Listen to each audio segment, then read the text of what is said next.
Thanks for being here to talk with us about mathematics coaching, coaches, specialists, and their roles in the teachers' lives. We very much appreciate your willingness to be here and share your thoughts with us today.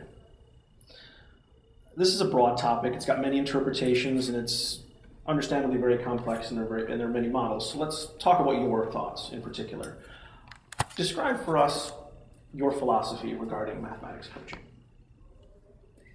When I think of mathematics coaching, I really see it as a partnership where two or more colleagues are working in collaboration. So it's teacher and coach, or teachers, team of teachers coming together to really think hard about student learning.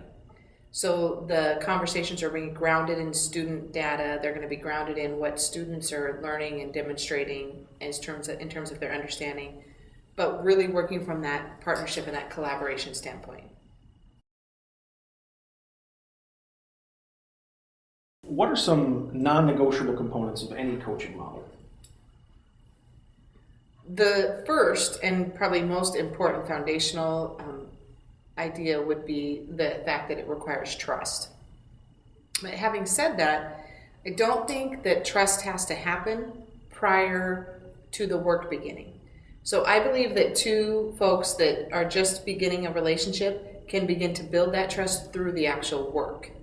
So some might think, well, you have to be friends with the person and you have to have this social relationship with them prior to being able to have hard conversations.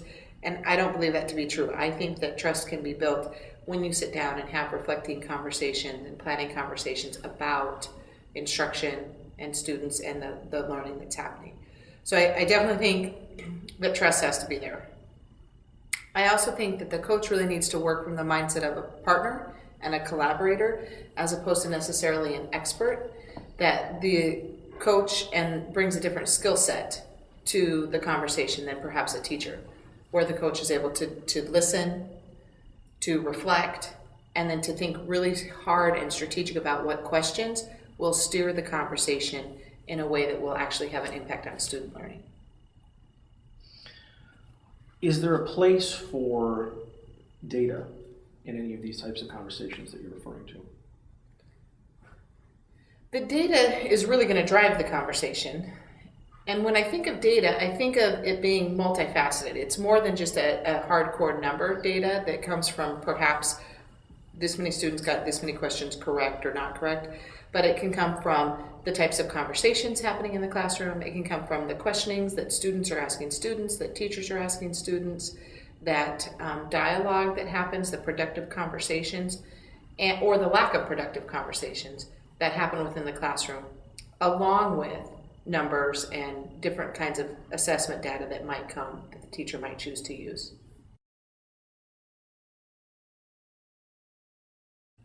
Let's talk about curriculum and instruction as an imperative from its time.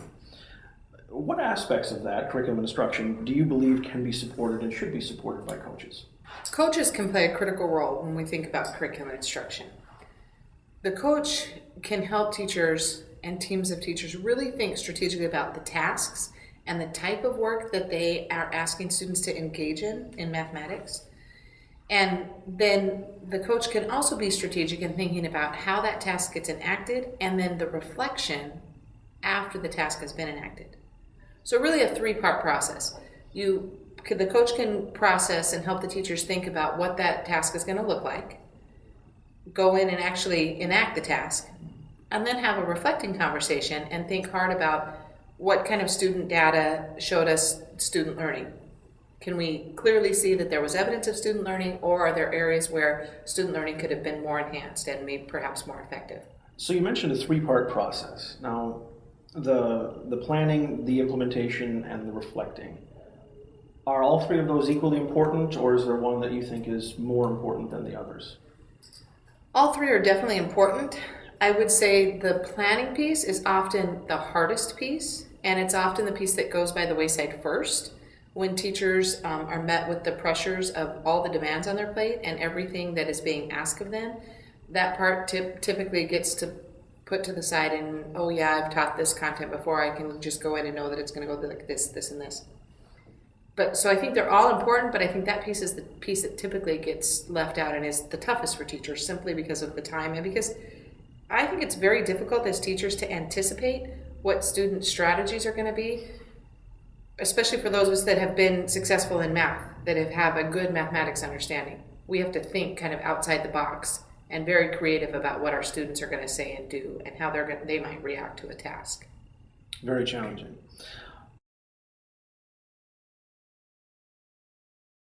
What are some strategies that coaches might find useful when it comes to supporting, curriculum instruction in general, or in particular the planning process? So the one tool that I continue to go to and think that is very helpful is to really think about the 5 practices for orchestrating discussion.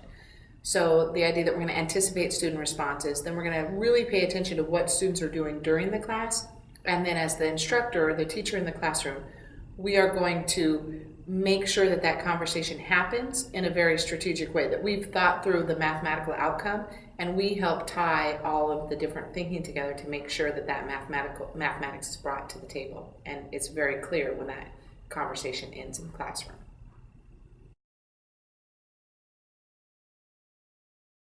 We've talked about a challenging aspect for teachers and in the process. What are some particularly challenging aspects, do you think, for coaches of implementing this process with teachers? One of the most challenging parts of coaching is the ability to take that partner role and to really sit alongside a teacher, to be able to listen to their thoughts, to be able to ask them strategic questions to kind of facilitate their thinking. Sometimes it's easier for a coach might say, well, I know how to do this. I'll just take over and say this, do this, this, and this. When that happens, sometimes that trust is affected, and it's not honoring the teacher and the teacher's professionalism. So it's kind of a balancing act. You have to know when to strategically ask the right question to move the teacher in that direction, but then you have other times to sit back and kind of let the teacher lead and work in that partnership and collaboration to move the instruction forward and to think hard about the mathematics.